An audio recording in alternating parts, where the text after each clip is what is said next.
Halo anak-anak, bertemu lagi dalam pembelajaran biologi. Kali ini kita akan belajar mengenai sistem pencernaan manusia. Dalam part ini kita akan membahas mengenai zat makanan.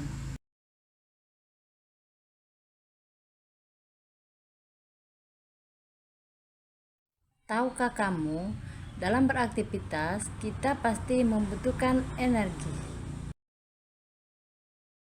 Energi dibutuhkan baik itu untuk bekerja, belajar, bergerak, berbicara, berpikir, dan dibutuhkan juga dalam pertumbuhan tubuh kita.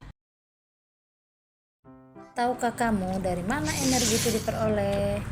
Tentu saja energi tersebut kita peroleh dari makanan yang kita konsumsi sehari-hari.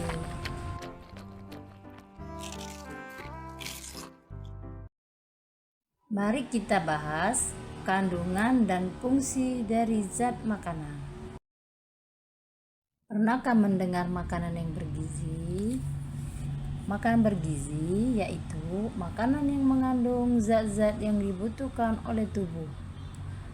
Fungsi zat makanan yang dibutuhkan oleh tubuh yaitu yang pertama adalah sebagai sumber energi, yang kedua untuk proses pertumbuhan, yang ketiga zat pengatur metabolisme, dan keempat adalah sebagai pengganti sel yang rusak. Apa saja zat makanan itu? Yang pertama, karbohidrat, kedua protein, ketiga vitamin, keempat lemak, dan kelima adalah mineral.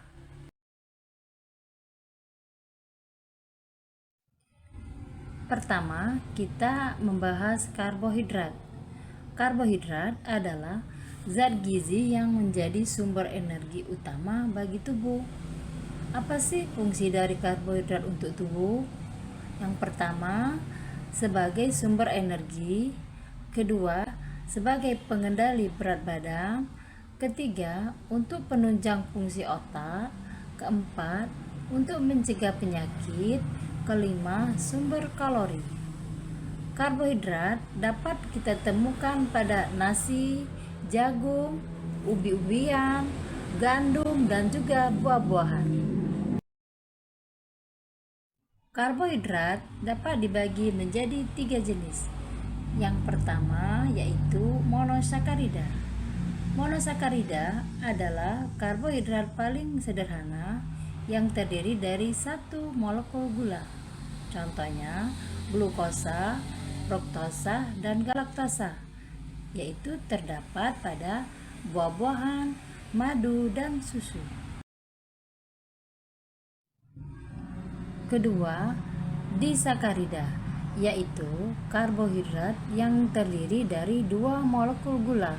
Contohnya sukrosa, maltosa, dan laktosa, yang terdapat pada umbi-umbian dan biji-bijian. Karbohidrat yang ketiga, polisakarida, yaitu karbohidrat yang terdiri lebih dari 2 molekul gula.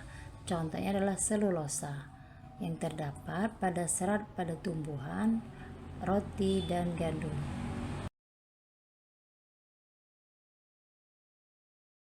Zat makanan selanjutnya adalah protein. Protein adalah makanan yang terdiri dari asam amino. Fungsi dari protein yaitu zat pembangun, kedua pengganti sel yang rusak, ketiga sumber energi alternatif. Protein terdiri dari 2 macam. Yang pertama, protein hewani yang berasal dari hewan seperti daging sapi, ayam, ikan, dan telur. Protein yang kedua, protein nabati, yaitu protein yang berasal dari tumbuh-tumbuhan seperti pada kacang-kacangan, kacang tanah, kacang panjang, kacang kedelai. Zat makanan yang ketiga yaitu lemak. Fungsi lemak adalah 1. Sebagai cadangan makanan, kedua menjaga panas tubuh supaya tetap hangat. Yang ketiga, sumber energi alternatif. Selanjutnya, jenis-jenis lemak. Jenis lemak terdiri dari dua macam. Satu, lemak jenuh, yaitu lemak ini cair pada suhu kamar, misalnya minyak nabati. Jenis lemak yang kedua yaitu lemak tak jenuh, yaitu bentuk padat pada suhu kamar, adalah mentega dan keju. Zat makanan yang keempat adalah vitamin. Fungsi vitamin yang pertama mengatur metabolisme, yang kedua mencegah penyakit. Selanjutnya, jenis-jenis vitamin terdiri dari dua macam. Yang pertama, vitamin yang larut di dalam air, yaitu vitamin B, vitamin C, dan vitamin H. Yang kedua, vitamin yang tidak larut dalam lemak, yaitu vitamin A, vitamin D, vitamin E, dan vitamin K. Vitamin yang larut dalam lemak, yang pertama, vitamin A. Fungsi dari vitamin A membantu fungsi penglihatan dan kesehatan kulit. Sumber makanan yang mengandung vitamin A: wortel, sayuran hijau, ubi jalar, labu, daging, dan telur. Vitamin yang kedua yaitu vitamin D.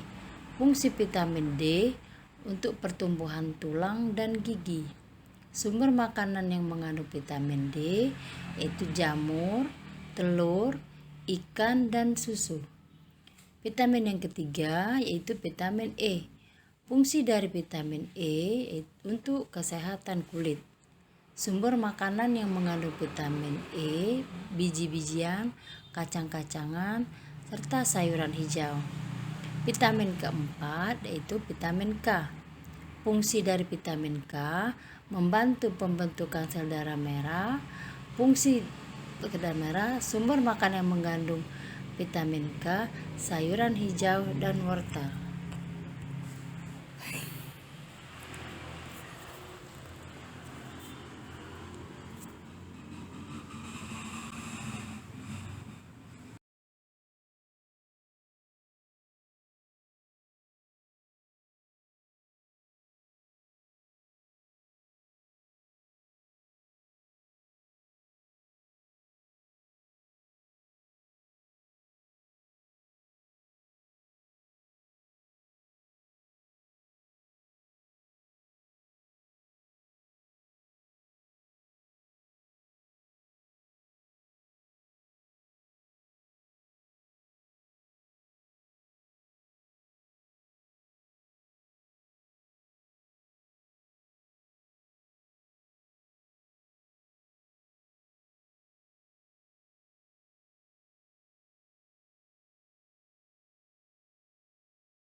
Zat makanan yang kelima yaitu mineral.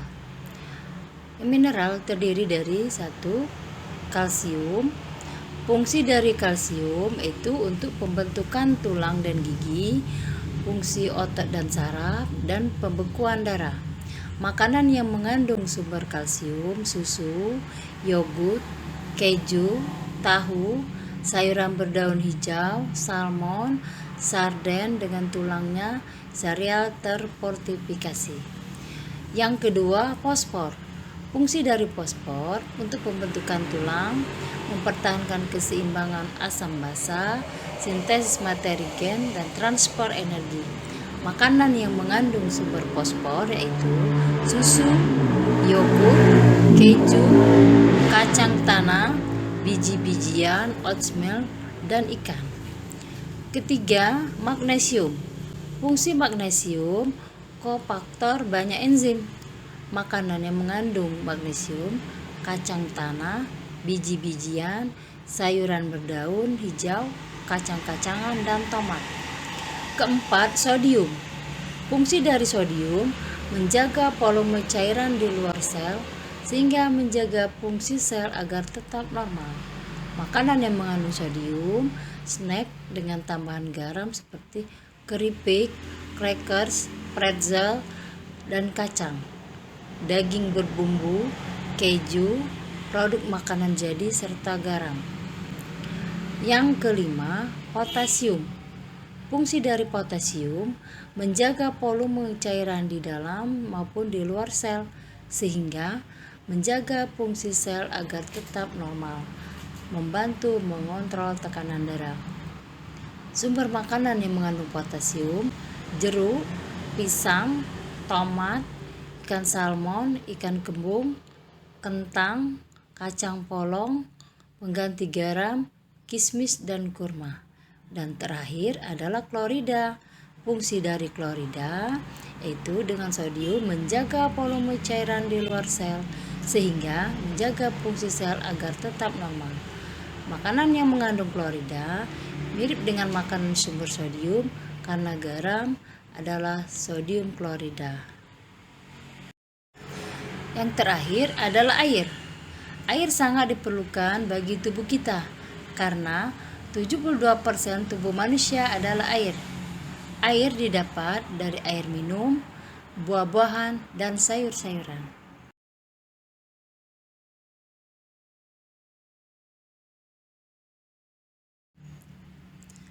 Fungsi air: 1. Sebagai pelarut. 2. Pembentuk sel dan cairan tubuh. 3. Pengatur suhu tubuh. Dan 4.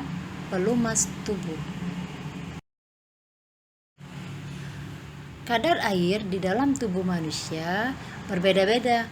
Yang pertama, pada paru-paru itu terdiri dari 92%, pada darah terdiri dari 82%, pada kulit 80%, pada otot 75%, pada otak 70%, pada tulang 22%. Demikianlah materi kita tentang zat-zat makanan. Pada pertemuan selanjutnya kita akan membahas tentang organ-organ pencernaan makanan.